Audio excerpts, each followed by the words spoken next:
On this week's Lazy Sunday Upload is Jonathan Haidt with a very insightful and timely presentation on the political polarization of the United States.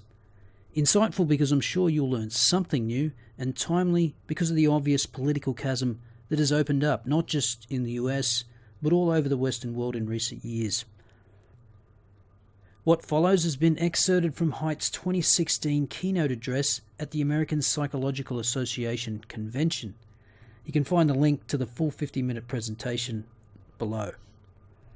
And now I give you Jonathan Haidt. I can show you the story of our political dysfunction in 3 graphs. Here they are. This first graph shows the degree to which the U.S. Congress is polarized. And what that means technically is if you look at all the different Congresses back to around the Civil War era, on the left, it starts at 1879, to what extent can you predict every senator's vote, that's in blue, or every House of Representatives, every representative's vote in red, to what extent can you predict their vote if all you know about them is where they are on the left-right spectrum? And if that's driving all the activity, then Congress is very polarized, according to these political scientists. So what you see is that in the decades after the Civil War, the U.S. Congress was very, very polarized. We then have a period in the mid-20th century, that's the dip in the middle, where we have historically low levels of polarization. There's a lot of bipartisanship. If you know where someone is on the left-right spectrum, that doesn't tell you exactly how they voted. There's a lot more going on. But then look what happens. Beginning in the 1980s in particular, the graphs rise up and up and up steadily. Now, I stopped the graph there in 2000 just as we reach the super high levels that we were at after the Civil War. I mean, it couldn't really get any higher, could it? I mean, we couldn't be worse than the decades after the Civil War, could we? But as you all know, the years since 2000 have been steadily up, up, up. Congress just gets more and more polarized. Now, those are the political elites. Political scientists are in full agreement that our political elites have gotten very, very polarized. But some said, well, that's just the elites. You know, Americans are mostly a kind of a moderate, centrist kind of people. The people aren't polarized. And that was true until about 10 years ago, 15 years ago. But now it is no longer true. So this is data from the Pew Foundation. They do surveys of attitudes of Americans, and so they ask all kinds of attitude questions about environmentalism or gun control or abortion. And so if you just, on the bottom line, you see how far apart men and women are. You just take the absolute value of the difference between men and women on every item. How far apart are they? And the answer is not very far apart. We're not split on our attitudes by gender, and that hasn't changed. Low levels continuously from 1987 through 2012 when this data ends. Religion, also pretty low. If you look at income, education, and race, that's more, 10, 12% apart. But notice that they're not rising. So Americans are not coming apart on these demographic factors, except for one. The orange line is party. If you look at how far apart Republicans and Democrats are, even in the late 1990s, they were only about 10 to 12 points apart. And by 2012, they were 18 points apart, and I'll have to see if I can find more recent data. It's going to be even worse, much worse. And when Americans come apart by party, we then think differently about each other. And this, I think, is the most important graph for psychologists, affective polarization. How much do we dislike each other? So the American National Election Survey collects data on American voters every other year, and they use what they call a feeling thermometer.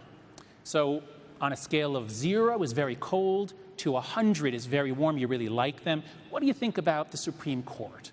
Or about Italian Americans, or baseball, anything. They don't do baseball, but whatever. They ask about a lot of attitude objects. And what you find when they ask about what you think about the Republican Party or the Democratic Party, on the top lines you see in blue is what Democrats think about the Democratic Party, and the red is what Republicans think about the Republican Party. What you see is that they like their party.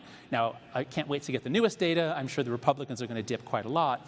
But overall, Americans like their own party, and they dislike the other party. But note, the cross-party ratings, they're below 50, but not much. So in the 70s to the 90s, it dips from, 47 down to 40, okay? So it's dropping, but not much, and they're not that negative. Well, what happens in the Bush and Obama years? Nosedive. And that's actually data from Obama's first term. Again, when I get the data from after this election, it's going to look much, much worse. So this is what's happening to us. Now, why? Why are all these changes happening, and why are they intensifying in the last 15 years? That's the question. So I teamed up with a friend of mine, a political scientist, Sam Abrams, and we wrote an article in the Washington Post last year listing what we think are the 10 top reasons. There's more, but these are the 10 clearest reasons why our politics have become so broken. Here are the reasons. I'm not going to go through them all, but I can actually summarize them in this way. These are all changes and trends that have interacted with our tribal nature. So think back, most of you took an intro psych course or a social psych course. Most of you know about the famous summer camp study by Muzaffar Sharif. He took 11-year-old boys, brought them to a summer camp in Oklahoma. They spontaneously behaved sort of like Lord of the Flies. They did all this tribal stuff. And Sharif was able to ramp up their tribalism and violence, actually, by putting them into closer competition, and he was able to end it by giving them superordinate goals. So you can manipulate tribalism based on external circumstances. And so here's the story. I'm going to oversimplify, but this, I think, is the main thread of modern American political history. So in 1964, President Johnson signs the Civil Rights Act, a momentous moment, a major step forward for the United States.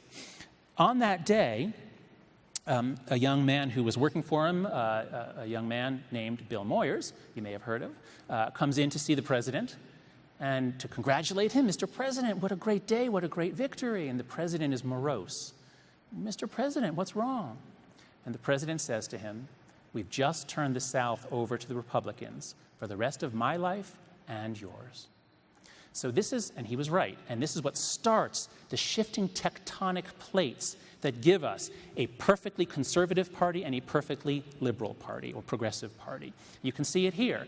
This is the electoral map from when Jimmy Carter won. Blue is the Democrats, red is the Republicans, and those of you who are young might look at this and say, wait, didn't you get those colors backwards? Well, what's going on there? And this is the last time that a Democrat won the South. The Democratic Party was always a Southern and agrarian party. Note New England and the West Coast. They're Republican, as they had been for more than a century. So this is the electoral map, or this is a version of it, as it used to be. But as those tectonic plates shifted, as conservative Southern Democrats left the Democratic Party, joined the Republican, that made the Republican Party more conservative and the Democratic Party more progressive. So we get a big split, a right-left split. And it goes back and forth, but by the time we get to the 90s and then by George W. Bush's election, we have the now familiar map, very, very stable except for a few, 3 to 5 swing states. So this is what's happened. We now have all the people on the left are in one party, all the people on the right are in another party. And once that happened, once we got party realignment and purified parties, then the voters all went into the appropriate party for them. And once the voters in each party were either all on the left or all on the right, that's step number 2, then we get all these other effects interacting with our normal tribal psychology. So Newt Gingrich comes in 1995, institutes a number of changes to ramp up the partisanship. He doesn't want all the new Republican freshman congressmen getting cozy, getting friendly with the Democrats, as they had a tradition of doing. So we get a much more partisan Congress. We get media fractionation. We get cable television in the 1980s, so that now you can just watch confirmation, your politics all the time. And that's nothing compared to the internet in the 1990s. We get residential homogeneity. We get people moving, all the people on the left move into the cities. Not all, but there's a general trend of progressives into the cities and conservatives into the outer suburbs and countryside, et cetera. So all these trends interact, the ones in red, all interact very directly with our partisan nature. This, I think, is what's happened to us. And notice when they all hit.